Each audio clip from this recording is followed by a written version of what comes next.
एका सुंदर गावात आनंद नावाचा तरुण आपल्या आई-वडिलांसोबत राहत होता. त्याचे कुटुंब खूप श्रीमंत नव्हते, पण त्यांच्यात खूप प्रेम आणि समाधान होते. काही दिवसांनी आनंदचे लग्न रुपाली नावाच्या मुलीशी झाले. रुपाली दिसायला सुंदर होती, पण ती स्वभावाने खूप लोभी आणि दिखाऊ होती. लग्नानंतर काही दिवसातच मित्रांनी मैत्रिणींनो, कथा आवडली तर नक्की लाईक करा, लाईक करायला विसरू नका. काही दिवसातच तिने आपले रंग दाखवायला सुरुवात केली. तिला दर महिन्याला मैत्रिणींसोबत हॉटेलमध्ये जेवायला किंवा समारंभांना जायला नवीन कपडे आणि दागदागिने लागायचे. आनंदने ह्यावरून तिला अनेकदा समजावून सांगितले की रुपाली, आपण आपल्या परिस्थितीनुसार वागायला हवे. जर तू दरवेळी अशा फालतू खर्चांची मागणी केलीस तर घर कसे चालणार.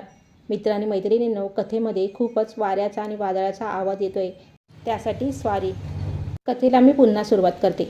पण रुपाली उलट त्यावरच ओरडायची. तुम्ही जास्त पैसे कमवायचा विचार करत नाही आणि उलट मलाच टोकता. मी जर साधे कपडे घातले तर माझ्या मैत्रिणी माझी चेष्टा करतील. एकदा ती आपल्या सासूकडे गेली आणि म्हणाली, सासूबाई, तुमचे दागिने मला द्या. मला उद्या एका मोठ्या कार्यक्रमात घालून जायचे आहे. तिची सासू थक्क झाली आणि म्हणाली, अगं, आमच्या वेळी सुना सासूला दागिने सांभाळायला द्यायच्या आणि इथे तू तर माझ्याच दागिन्यावर डोळा ठेवून आहेस. आता रुपालीच्या अशा वागण्यामुळे संपूर्ण कुटुंब काळजीत होते. एके दिवशी रुपालीची मैत्रीण मीरा त्यांच्या घरी आली. तिने रुपालीच्या सासूला विचारले की तुम्ही इतक्या उदास का आहात.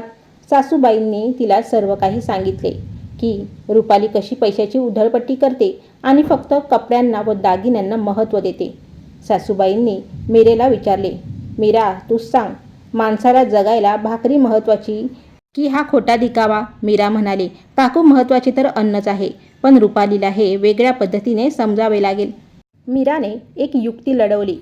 तिने आपल्याकडचे काही महागडे कपडे आणि दागिने रुपालीच्या घरी आणून ठेवले आणि रुपालीच्या घरातले सर्व धान्य, किराणा आणि फर्निचर घेऊन ती आपल्या घरी गेली.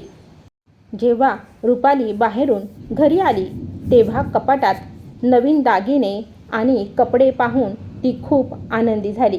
तिने सासूला विचारले, हे कोणाचे आहेत. तेव्हा सासू म्हणाली, हे सर्व तुझेच आहेत. तुला हवे तितके दागिने आता तू रोज बदलून घालू शकतेस. रुपाली आनंदाने स्वयंपाकघरात गेली, पण तिथे पाहते तर काय, घराचा संपूर्ण किराणा आणि धान्य गायब होते. डब्यामध्ये धान्याऐवजी दागिने भरले होते. ती घाबरून सासूला म्हणाली, आई, घरातलं अन्न आणि सामान कुठे गेलं. सासूबाई शांतपणे म्हणाल्या, अगं, ते सर्व विकूनच तर तुझ्यासाठी हे दागिने आणले आहेत. आता तू हेच दागिने रोज बदलून घाल. रुपाली रडत म्हणाली, पण दागिने खाऊन थोडीच पोट भरणार, जेवायला तर अन्नच लागेल ना. त्याच वेळी मीरा तिथे आली आणि म्हणाली, रुपाली, जेव्हा तुला तुझे पती आणि सासू समजावून सांगत होते तेव्हा तुला ते कळले नाही. जर तुला वाटत असेल की तुझे पती पुरेसे कमवत नाहीत तर तू स्वतः मेहनत करून पैसे कमव, पण अशा फालतू दिखाव्यापायी घरचं सुख आणि अन्न बर्बाद करू नकोस. रुपालीला आता आपली चूक उमजली होती. तिने लोभीपणा सोडला आणि साध्या राहणीचे महत्त्व ओळखले. मित्रांनो, तात्पर्य काय, आपण फाजील खर्च टाळून जीवनातील आवश्यक गोष्टींकडे अधिक लक्ष दिले पाहिजे. दिखाव्यापेक्षा समाधान महत्त्वाचे आहे.